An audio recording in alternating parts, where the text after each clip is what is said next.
Bonjour tout le monde, c'est Robin. Aujourd'hui, dans cette grande vidéo, nous parlerons longuement de l'attention conjointe et de l'imitation, et ce, dans l'aide au développement de celle-ci. Selon Johnson et ses collègues en 2007, l'attention conjointe fait partie des signes cliniques qui sont mesurés dans le but de pouvoir faire des diagnostics de TSA. Et celle-ci est utile afin d'apprendre à travers la communication. En effet, comme le précise Mundy et sa collègue Lisa Newell en 2007, les déficits dans l'attention conjointe semblent être parmi les principales caractéristiques des personnes atteintes de TSA. La chercheuse Nathalie Sebans et ses collègues en 2006 proposent cette définition. L'attention conjointe peut être considérée comme toute forme d'interaction sociale par laquelle deux ou plusieurs individus coordonnent leurs actions dans l'espace et dans le temps pour provoquer un changement dans l'environnement. Aude de Golemin et ses collègues en 2018 nous donnent l'exemple suivant.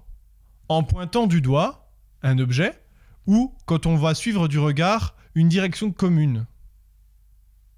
Parlons de la première étude. Le professeur Hirokaru Kumazaki, dont j'ai déjà pu parler 2 fois au cours de mes vidéos, de l'université de Kanazawa au Japon et ses collègues en 2018, ont mené une étude comparative portant sur l'attention conjointe. Cette étude en laboratoire utilisait le robot Komu, en Wizard of Oz. Si vous avez déjà oublié, je vous invite à aller voir la vidéo numéro 3, vous savez, sur l'apparence. Je disais donc, cette étude était menée auprès de 68 enfants âgés de 5 à 6 ans, dont 30 enfants, 20 garçons et 10 filles, souffrant de TSA et 38 enfants, 13 filles et 25 garçons, au développement typique. Vous l'aurez compris ici, on a affaire à un groupe contrôle, ce qui amène une certaine robustesse au papier. Il formule les hypothèses suivantes. Les enfants souffrant de TSA démontreront une meilleure attention conjointe face au robot utilisé dans l'étude, Komu, que face à un humain. Les enfants souffrant de TSA démontreront une amélioration des tâches d'attention conjointe avec un humain après avoir interagi avec le robot de l'étude. L'effet facilitateur de l'attention conjointe que l'on a grâce à l'intervention du robot sera plus important chez les enfants souffrant de TSA que chez les enfants au développement typique. Les auteurs ont choisi Komu car ce robot a des expressions qui sont moins complexes que celles d'un humain et aussi car Komu possède des yeux clairs et qui peuvent être tournés, contrairement à Nao que j'avais présenté dans la vidéo numéro 5 sur la méfiance et la duperie, qui a de petits yeux qui font que les enfants sont absorbés par autre chose que les yeux. En effet, il s'avère que le contact visuel est une compétence sociale de base qui est souvent déficitaire chez les enfants atteints de TSA. Ce qui fait que les yeux clairs et les mouvements des yeux de Komu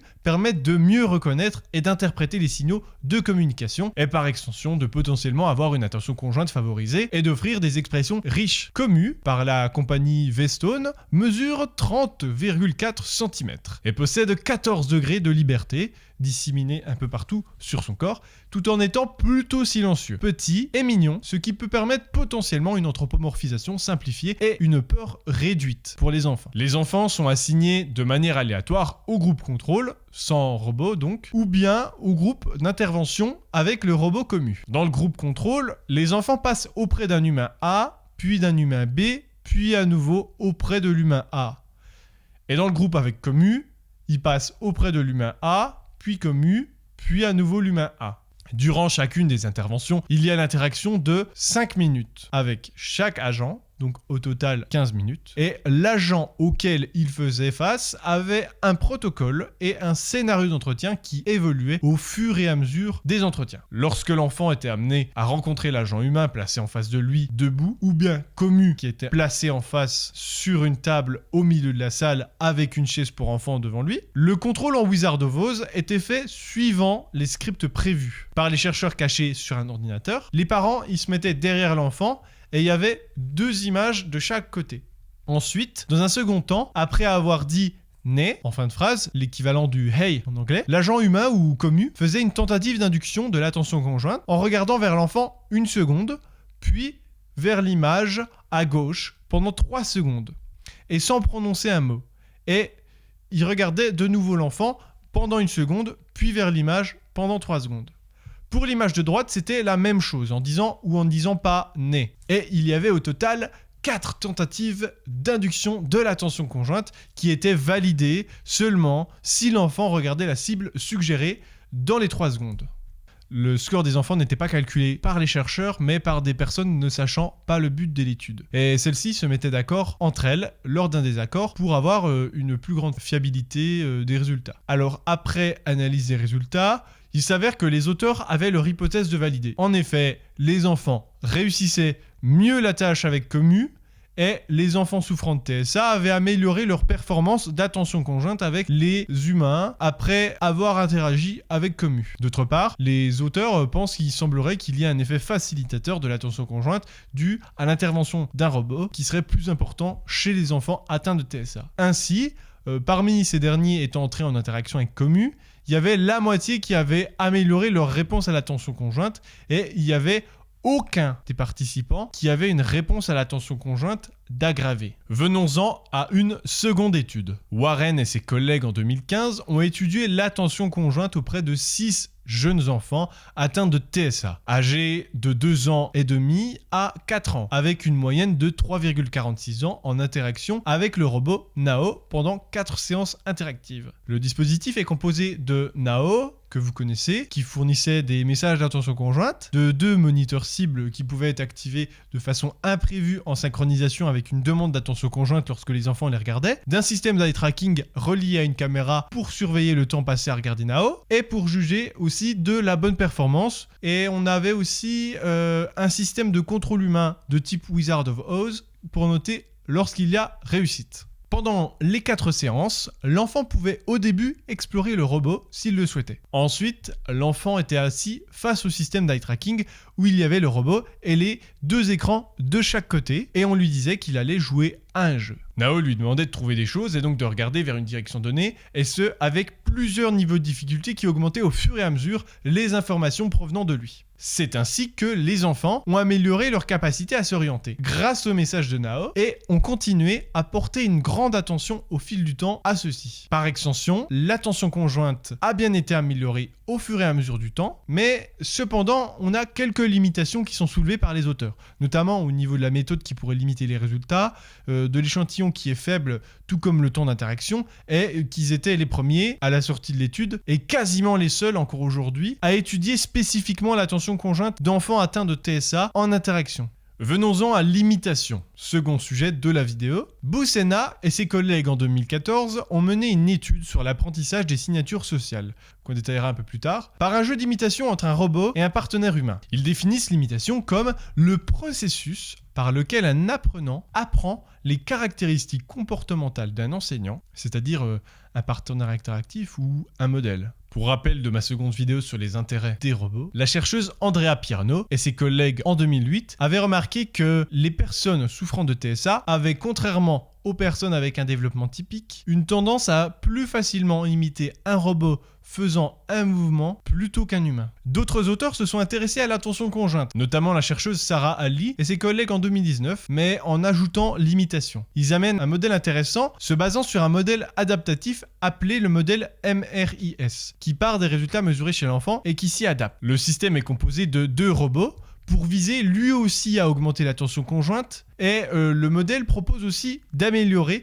la capacité d'imitation, mais aussi à habituer l'interaction à plus de 2 personnes à la fois. Les tâches de l'expérience sont basées sur le modèle de la chercheuse Chang et ses collègues en 2018, qui avait des résultats suggérant que l'attention conjointe était significativement améliorée. Ali et ses collègues ont alors mis en place leur protocole sur 12 enfants, 11 garçons et une fille, âgés de 3 à 10 ans, donc 7,95 années en moyenne, atteints de TSA, et durant 6 mois, pendant 8 séances, dont 4 mois concernant les 2 interventions.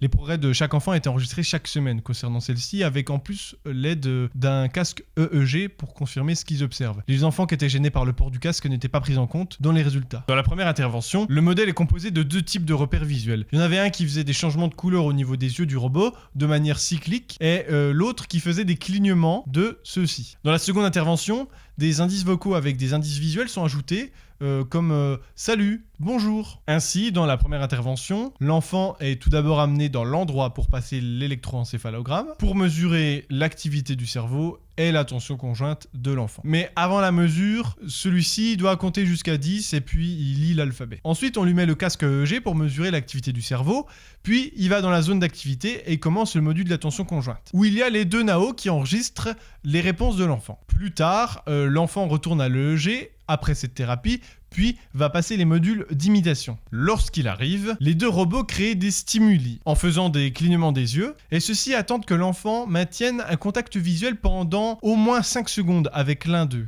Une fois ce contact visuel qui est établi, le robot est activé pour l'activité d'imitation. Celle-ci consiste à avancer, reculer, lever les mains ou les baisser, et on avait le succès de l'imitation qui est contrôlé grâce à l'utilisation d'une Kinect. Cette première intervention mesurait donc l'amélioration de l'attention conjointe et de l'imitation à travers le contact visuel pour voir l'attention portée par l'enfant, le délai de passage du regard entre un robot et un autre en fonction des stimulus, la préférence d'un robot pour un autre pour voir les améliorations dans la communication multiple et le niveau d'intérêt des enfants pour ce module d'attention conjointe mesuré avec l'électroencéphalogramme. La seconde intervention, passée plus tard par les enfants, teste plus de choses.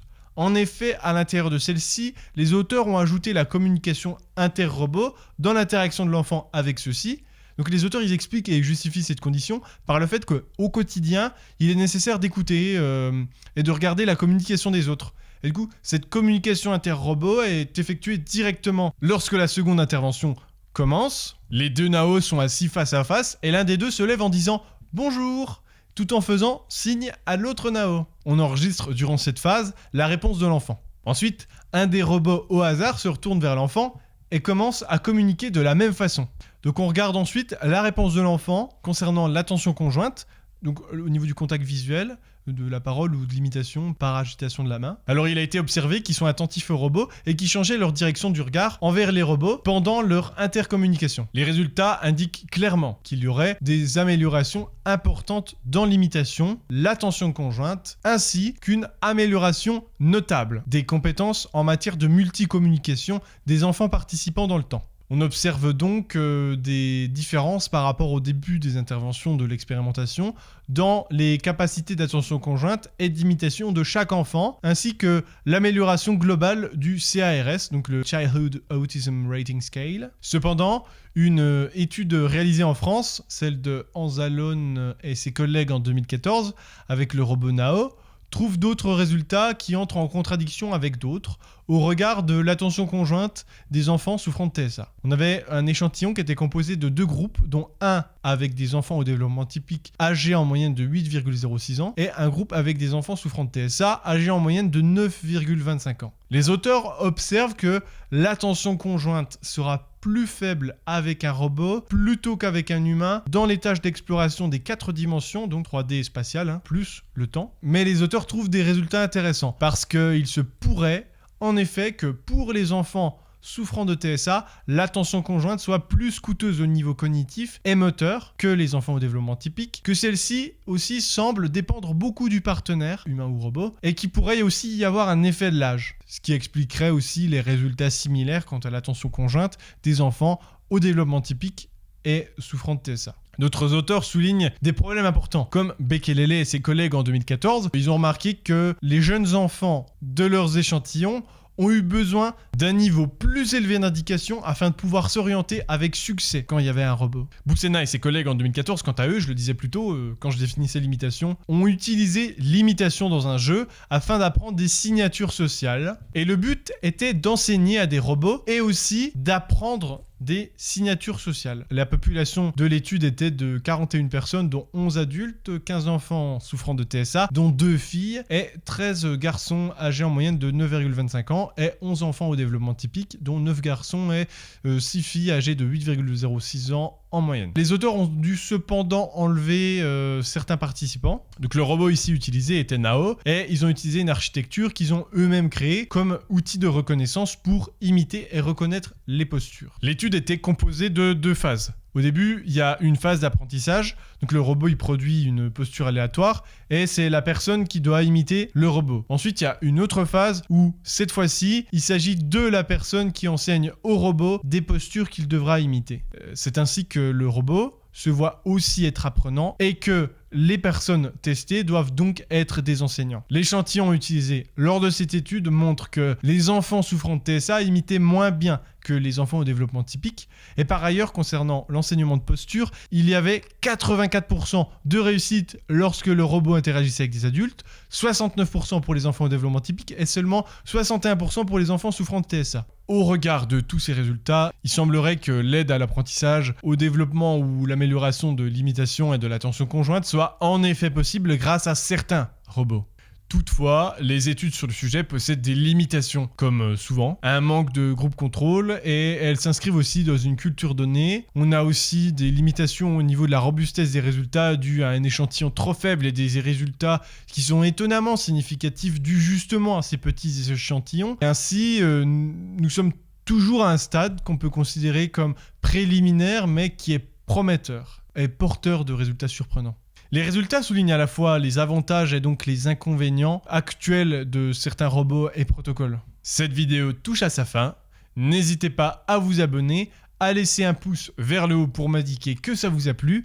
J'espère que la vidéo a été simple à comprendre puisqu'elle était très longue. La prochaine fois, on parlera de la production du langage et de la prise de parole. On se retrouve prochainement. Je vous souhaite le meilleur et à très vite.